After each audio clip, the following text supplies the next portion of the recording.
Hello everyone, मैं हूं हर्ष मिश्रा। आप देख रहे हैं अपना सेक्शन। तो आज की वीडियो में कवर कर रहे हैं सीबीएसई 2020 मतलब पिछले ही साल का पेपर केमिस्ट्री का। तो ये प्रीवियस ईयर पेपर हमने नेट से ढूंढ के निकाला और फिर हमने उसको सॉल्व किया और आपके लिए सोल्यूशन अब लेके आ चुके हैं। तो सबसे पहले हम सॉल्व करेंगे सेक्शन ए, फिर सॉल्व करेंगे सेक्शन बी, फिर सेक्शन सी और सेक्शन डी। मतलब पहले 1 मार्क्स का क्वेश्चन, फिर 2 मार्क्स का, फिर 3 मार्क्स का, फिर 5 मार्क्स का क्वेश्चन करेंगे। तो पहले यार कुछ चेंजेस अभी आ गए हैं पेपर में, वो आप जान जाओ कि पहले 37 क्वेश्चन आया करते थे, अब 33 क्वेश्चन आएंगे। और अब एमसीक्यू और साथ ही साथ असर्शन रीजन और केस स्टडी टाइप का क्वेश्चन आ चुका है, पहले ये नहीं था। तो यार अभी जब स्टार्ट करेंगे पेपर, हम आपको बता दें कि हमने वीडियो को काफ़ी सेपरेट करके रखा हुआ है कि 1 मार्क्स को हम अलग सॉल्व करेंगे, 2 मार्क्स को अलग सॉल्व करेंगे, 3 मार्क्स का और 5 मार्क्स से अलग अलग सॉल्व करेंगे। मन में उदासी मत लाइएगा, मार्क्स को हम अलग सॉल्व करेंगे, मतलब आज हम 1 मार्क्स को सॉल्व कर रहे होंगे। तो चलिए सेक्शन ए पे, मतलब पहले नंबर के क्वेश्चन पे।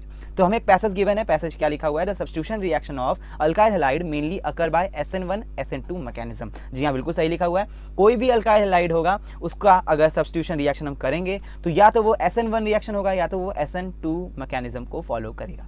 अब whatever mechanism alkyl halide follow for the substitution reaction to occur, the polarity of carbon halogen bond is responsible for the substitution reaction। अब कौन सा मैकेनिज्म हम फॉलो करने वाले हैं कार्बन के सब्स्टिट्यूशन रिएक्शन के वक्त? ये डिपेंड करता है कि कार्बन हेलोजन बॉन्ड के बीच में जो पोलराइजेशन है वही रिस्पॉन्सिबल होता है इस सब्स्टिट्यूशन रिएक्शन के लिए। तो rate of SN1 reaction are govern by stability of carbocation, whereas for SN2 reaction steric factor is deciding factor. तो यहाँ बोला है कि जो रेट होता है आपका SN1 रिएक्शन का, वो गवर्न करता है स्टेबिलिटी ऑफ कार्बोकेटाइन, वहीं SN2 रिएक्शन की जो रेट होता है वो डिसाइड करता है आपका स्टेरिक हिंड्रेंस या steric factor. If the starting material is chiral carbon compound, we may end up with inverted product और racemic mixture। अगर आपका स्टार्टिंग मटेरियल कायरल कार्बन या चिरल कार्बन है, अब ये क्या होता है यार थोड़ा समझ लो। चिरल कार्बन या कायरल कार्बन जिसे आप कहते हो, वो ये होता है कि किसी कार्बन के ऊपर जो उसके चारों बॉन्ड हैं उस पर डिफरेंट फंक्शन के ऊपर अगर लग जाते हैं तो वो कहलाता है कायरल या चिरल कार्बन। तो आप इसको जो भी कहना पसंद करते हो वो आपके लिए, हम इसे कायरल कार्बन ही कहेंगे। तो वो कायरल कार्बन कहलाता है। तो यहाँ बोला है यार अल्काइल लाइड, तो यार एक कार्बन के ऊपर जो 3 डिफरेंट अल्काइल ग्रुप और एक हैलाइड ग्रुप लग जाएगा। तो हम जैसे एग्जांपल ले सकते हैं यार, एक कार्बन है उसके ऊपर मिथाइल, इथाइल, प्रोपाइल ग्रुप और एक क्लोरीन लगा हुआ है। तो ये आपका बेस्ट एग्जांपल हो जाता है आपके कायरल कार्बन का या अल्काइल हैलाइड का। आगे बढ़ते हैं। वी में एंड अप विथ, अब बोला है कि यार अगर आपका कायरल कंपाउंड है तो जो हमारा प्रोडक्ट बनेगा वो या तो इन्वर्टेड होगा या तो रेसमिक मिक्सचर होगा, और वो डिपेंड करता है कि कौन सा मैकेनिज्म हम फॉलो कर रहे हैं अल्काइल हैलाइड के वक्त। अब बोला है cleavage of ether with HI is govern by steric factor और स्टेबिलिटी। अगर हम रिएक्ट कराते हैं आपके अल्काइल हैलाइड को ईथर और HI से, तो जो कुछ भी बनने वाला है वो डिपेंड करता है आपके स्टेरिक फैक्टर और स्टेबिलिटी ऑफ कार्बन केटाइन पे।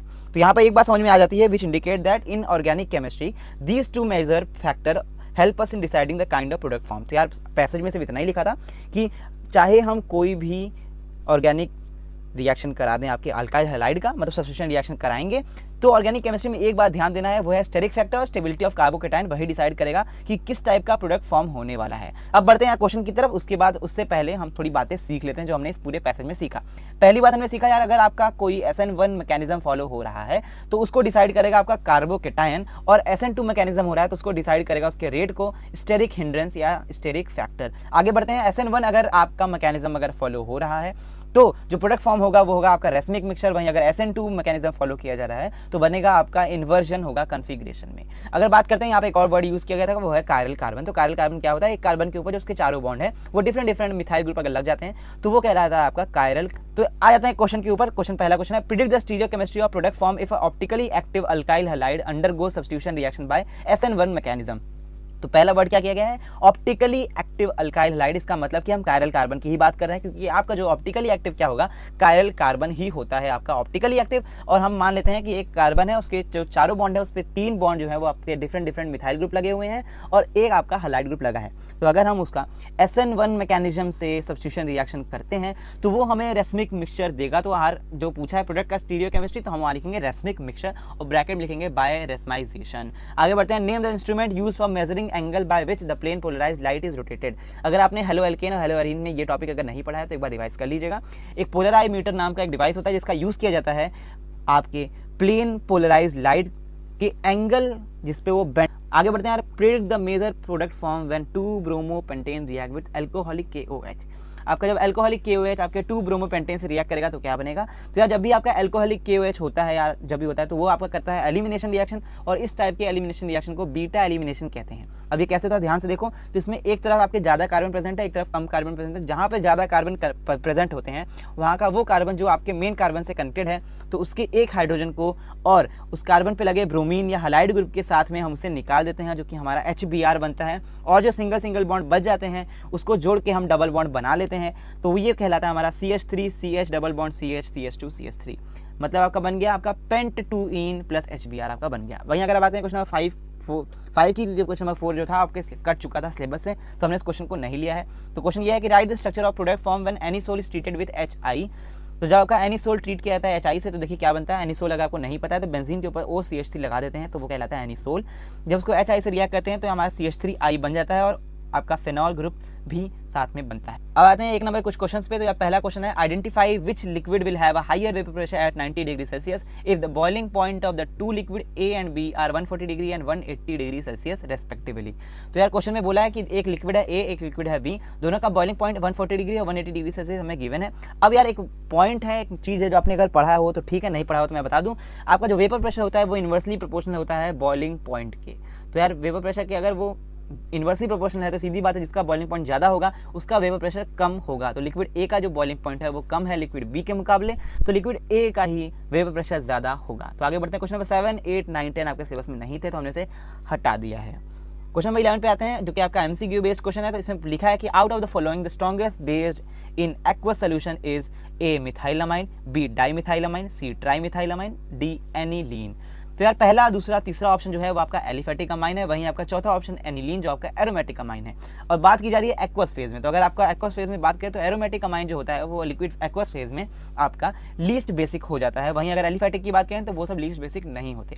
लेकिन अगर ये लीस्ट बेसिक नहीं होते तो इनमें से कौन सा स्ट्रॉन्गेस्ट होगा फिर? तो अगर हम बात करें सेकेंडरी अमाइन की, तो सेकेंडरी अमाइन हमेशा एक्वस फेज में मोस्ट बेसिक होता है, तो डाइमिथाइल अमाइन है वो आपका सेकेंडरी अमाइन है, तो वही ऑप्शन आपका सही होगा। क्वेश्चन नंबर 12 पे आते हैं, iodoform test is not given by ethanol, ethanal, pentan 2 one, pentan 3 one. तो अगर आप ध्यान से देखो यार तो इथेनॉल आपका देता है। अब आ जाता है थोड़ी एक बात कि यार जो आपका मिथाइल कार्बोनिल ग्रुप है, क्योंकि अब बच गया आपका एल्डिहाइड और कीटोन ग्रुप, तो हम बात करते हैं यार मिथाइल कार्बोनिल जो ग्रुप होता है वही सिर्फ आपका आयोडोफॉर्म देता है, उसके अलावा आपके इथाइल ग्रुप, प्रोपाइल ग्रुप ये सब नहीं दे पाते। तो यार अगर आप ध्यान से देखो तो पेंटेन 2 ओन और इथेनॉल दोनों आपके मिथाइल कार्बोनिल के जैसे हैं, लेकिन पेंटेन 3 ओन नहीं है, वो आपका इथाइल कार्बोनिल ग्रुप शो करता है। तो आपका इथाइल कार्बोनिल तो आपका आयोडोफॉर्म टेस्ट नहीं देगा, तो यहाँ पर सीधी बात है पेंटेन 3 ओन आपका आयोडोफॉर्म टेस्ट नहीं देगा। आगे बढ़ते हैं, out of the following transition element the maximum number of oxidation state are shown bye.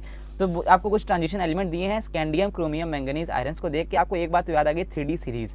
अब 3D सीरीज क्या थी यार? Scandium, chromium, manganese, iron, cobalt, निकल, कॉपर, जिंक। अगर आपको नहीं याद है तो याद कर लो, सीधी बात। तो इनमें से एक चीज़ है आपको ध्यान से देना है, आपका मैंगनीज होता है सबसे ज़्यादा ऑक्सीडेशन स्टेट शो करता है +7 तक। तो यार +7 तक शो करता है सबसे ज़्यादा, तो इसी से हमको समझ में आ गया कि मैंगनीज ही आपका सही आंसर होगा। तो क्वेश्चन नंबर 14 पे आते हैं, hardening of leather is tanning industry is based on electrophoresis, electroosmosis, mutual coagulation, Tyndall effect. तो यार पहला, दूसरा और तीसरा, चौथा ऑप्शन आपका तो इससे रिलेटेड कहीं है भी नहीं। और ये चैप्टर अगर बात करें तो ये आपका है सरफेस केमिस्ट्री से उठाया हुआ टॉपिक है ये, तो यार सीधा बात है म्यूचुअल कोएगुलेशन ही होगा। तो आते हैं क्वेश्चन नंबर 15 पे, तो what is the correct IUPAC name of the given compound. तो यार IUPAC है, IUPAC निकालना है, सीधी बात है COH ग्रुप फंक्शन ग्रुप है, और वही हम मानेंगे, वहीं से आपकी कार्बन चेन की शुरुआत भी होगी और नंबरिंग भी हम वहीं से करेंगे जहां आपका COH ग्रुप प्रेजेंट है।